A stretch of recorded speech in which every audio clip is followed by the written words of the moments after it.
Good morning everyone. Welcome to my channel KPM Life Science Academy. Dear students, last class में हमने chapter 5 start कर रखा था the fundamental unit of life. The fundamental unit of life is called cell. Fundamental unit क्या है? हमारे life की fundamental unit क्या है? सेल. ये हमने स्टार्ट किया हुआ था. तो सेल के बारे में हमने पढ़ा. What is cell? Cell is the structural and functional unit of the organism. सजीवों की संरचनात्मक एवं क्रियात्मक इकाई कोशिका होती है, जो बहुत ही छोटे छोटे खंडों से मिलकर बनी होती है. नेक्स्ट हमने सेल की डेफिनेशन देखी थी. उसके बाद हमने उसकी शेप कैसी होती है, साइज कैसी होती है, वर्क के बेस पर डिफरेंट साइज के होते हैं, और number of cells on the basis of number of cells. 2 type के ऑर्गेनिज्म हमने देखे, यूनिसेल्युलर एंड मल्टीसेल्युलर. इसमें हमने डिफरेंस देखा था यूनिसेल्युलर में and unicellular organism and multicellular organism. Next हमने शेप साइज इनकी बात की थी. और फिर नेक्स्ट हमने ऑर्गेनाइजेशन देखा था, prokaryotic and eukaryotic cells. Cells हमने 2 टाइप्स की देखी. On the basis of nucleus, on the basis of nucleus, prokaryotic cells and eukaryotic cells. Cells divide 2 parts, prokaryotic cells and eukaryotic cells. Prokaryotic की structure हमने देखी और eukaryotic की structure हमने देखी. यहाँ तक हमने डिस्कस किया लास्ट क्लासेस में.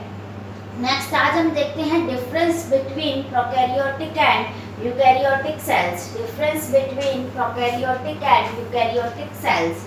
तो देखिए, प्रोकैरियोटिक सेल्स जो होती है generally smaller in size. Size में क्या होती है? छोटी होती है. जो प्रोकैरियोटिक सेल्स होती हैं वो साइज में छोटी होती है. 1 to 10 म्यूएम माइक्रोमीटर, 1 से 10 माइक्रोमीटर तक ही होती हैं. और यूकैरियोटिक सेल्स जो होती हैं generally larger in size. Size में क्या होती हैं? बड़ी होती हैं. 5 to 100 माइक्रोमीटर. कितनी? 5 to 100 माइक्रोमीटर. अब हमने न्यूक्लियस के बेस पर 2 पार्ट्स किए थे, प्रोकैरियोटिक एंड यूकैरियोटिक. अब देखिए nucleoid. Nucleoid, what is nucleoid? Nucleoid क्या बताया था कि न्यूक्लियोइड क्या होता है? जब जेनेटिक मटेरियल के चारों तरफ सराउंडेड, चारों तरफ न्यूक्लियर मेम्ब्रेन एब्सेंट होती है तो हम तो ये क्या कहते हैं? Nucleoid. That is called nucleoid. जब जेनेटिक मटेरियल के चारों ओर न्यूक्लियर मेम्ब्रेन क्या होती है? एब्सेंट होती है. उस स्ट्रक्चर को हम क्या कहते हैं? Nucleoid. Nucleoid genetic material is not surrounded by a nuclear membrane. Genetic material is not surrounded by a nuclear membrane and it is in direct contact with cytoplasm.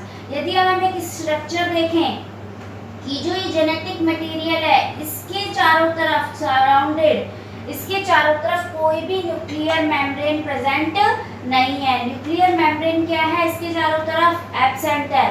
This structure is called nucleoid. This structure is called nucleoid. और जो ये nucleoid है genetic material है. Genetic material direct cytoplasm के क्या होते हैं? Contact में होते हैं. क्यों? Due to absence of nuclear membrane. Eukaryotic में देखिए डिस्टिंक्ट न्यूक्लियस इज प्रेजेंट. निश्चित केंद्रक प्रेजेंट होता है कि केंद्रक जो होता है उसके चारों तरफ, न्यूक्लियस के चारों तरफ membrane bound structure, nuclear membrane क्या होती है? प्रेजेंट होती है. न्यूक्लियर मेम्ब्रेन प्रेजेंट होती है. अब न्यूक्लियर मेम्ब्रेन यदि प्रेजेंट होगी तो जेनेटिक मटेरियल जो है वो साइटोप्लाज्म के डायरेक्ट कांटेक्ट में नहीं होगा. साइटोप्लाज्म के डायरेक्ट कांटेक्ट में नहीं होगा. ये लास्ट क्लास में हमने डिस्कस किया था. स्ट्रक्चर देखी थी प्रोकैरियोटिक की एंड यूकैरियोटिक सेल्स की. तो देखिए, distinct nucleus is present. Nuclear material is surrounded by a nuclear membrane and it is not in direct contact with cytoplasm. जो डायरेक्ट कांटेक्ट में नहीं होते साइटोप्लाज्म के साथ। जो जेनेटिक मटेरियल है वो डायरेक्ट कांटेक्ट में नहीं होता साइटोप्लाज्म के साथ due to presence of nuclear membrane. Nuclear membrane present होने के कारण जो जेनेटिक मटेरियल है यूकैरियोटिक सेल्स में वो साइटोप्लाज्म के डायरेक्ट कांटेक्ट में नहीं होता। और प्रोकैरियोटिक की हम बात करें तो उसमें क्या है कि न्यूक्लियर मेम्ब्रेन एब्सेंट होने के कारण जो जेनेटिक मटेरियल होता है वो डायरेक्ट क्या होता है कांटेक्ट में होता है साइटोप्लाज्म के। कंटेन सिंगल क्रोमोसोम, जो गुणसूत्र होते हैं एक ही सिंगल प्रेजेंट होते हैं। Contain more than one chromosome, एक से ज्यादा क्रोमोसोम्स क्या होते हैं प्रेजेंट होते हैं। अब न्यूक्लियर मेम्ब्रेन प्रेजेंट नहीं तो न्यूक्लियोलस इज एब्सेंट। केंद्रिका न्यूक्लियोलस जो होती है प्रोकैरियोटिक सेल्स में एब्सेंट होती है और यूकैरियोटिक सेल्स में क्या होती है न्यूक्लियोलस प्रेजेंट होती हैं। हम एक न्यूक्लियस की यदि हम स्ट्रक्चर देखें, सिंपल स्ट्रक्चर देखें तो न्यूक्लियोलस प्रेजेंट होती है और गुणसूत्र क्रोमैटिन थ्रेड जेनेटिक मटेरियल क्या होता है प्रेजेंट होता है। Membrane bound cell organelles are absent. Prokaryotic cells में मेम्ब्रेन बाउंड जो सेल ऑर्गेनेल्स हैं वो क्या होते हैं एब्सेंट होते हैं, जबकि यूकैरियोटिक सेल्स में मेम्ब्रेन बाउंड जो ऑर्गेनेल्स हैं वो प्रेजेंट होते हैं like as mitochondria, plastid, ER, Golgi apparatus etcetera. तो हमने डिफरेंस देखा प्रोकैरियोटिक एंड यूकैरियोटिक सेल्स में। फर्स्ट डिफरेंस क्या है कि generally smaller in size 1 to 10 μm micrometer, eukaryotic larger in size 5 to 100 μm। Nucleoid second देखें, nucleoid genetic material is not surrounded by nuclear membrane and it is direct contact with cytoplasm. Distinct nucleus is present. Nuclear material is surrounded by a nuclear membrane and it is not in direct contact with cytoplasm. Contain single chromosome, contain more than one chromosomes. Nucleolus is absent. Nucleolus is present. Membrane bound cell organelles are absent. और इसमें present होते हैं membrane bound organelles such as mitochondria, plastid, ER, Golgi apparatus etcetera etcetera. ये जो हमने सारी चीजें study की हैं chromosome, nucleolus, mitochondria, plastid, ER, अभी हम ये आगे की क्लासेस में हम ये डिस्कस करेंगे। तो आज हमने क्या देखा कि सारी अब तक हमने सेल की स्ट्रक्चर देख ली है, प्रोकैरियोटिक सेल्स कैसी होती है, यूकैरियोटिक सेल्स कैसी होती हैं और उनमें डिफरेंस क्या क्या होता है, ये सब चीज़ें आज हमने अभी डिस्कस की। तो एक इम्पॉर्टेंट क्वेश्चन बनता है कि difference between prokaryotic and eukaryotic sales. अब हम एक टॉपिक लेते हैं वायरस, कि ये वायरस क्या होता है। हिंदी में इसे बोलते हैं विषाणु, हिंदी में बोलते हैं विषाणु। वायरस क्या है? वायरस जनरली जो आजकल वायरस हम देख रहे हैं, कौन सा? Corona, latest virus corona. ये क्या है, ये कैसा होता है और कैसे वर्क करता है? वायरस क्या होता है देखिए, virus are non cellular structure. Virus कैसी स्ट्रक्चर होती है? Non cellular structure. They possesses genetic material DNA और RNA enclosed in protein coat। जो वायरस की स्ट्रक्चर होती है उसके चारों तरफ एक प्रोटीन कोड प्रेजेंट होता है। एक क्या होता है? प्रोटीन कोड प्रेजेंट होता है। जैसे हम एक एग्जांपल लें, TMV वायरस, TMV तंबाकू mosaic virus. Tadpole like structure होती है, DNA या RNA, एक ही जेनेटिक मटेरियल इसमें प्रेजेंट होता है, या तो DNA होता है या RNA होता है। उसके चारों तरफ क्या होता है? प्रोटीन कोट होता है। क्या होता है? Protein coat. They possesses genetic material DNA और RNA enclosed in protein coat, protein coat के अंदर डीएनए या आरएनए में से कोई भी एक जेनेटिक मटेरियल होता है। फर्स्ट, वायरस कैसी स्ट्रक्चर है? Non cellular structure.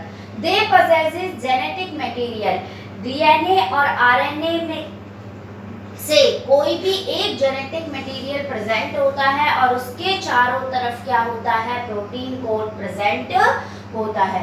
They do not show characteristics life until they enter a living body. जब तक ये किसी भी लिविंग बॉडी में एंटर नहीं करता तब तक ये नॉन लिविंग की तरह क्या करता है? बिहेव करता है। कैसा?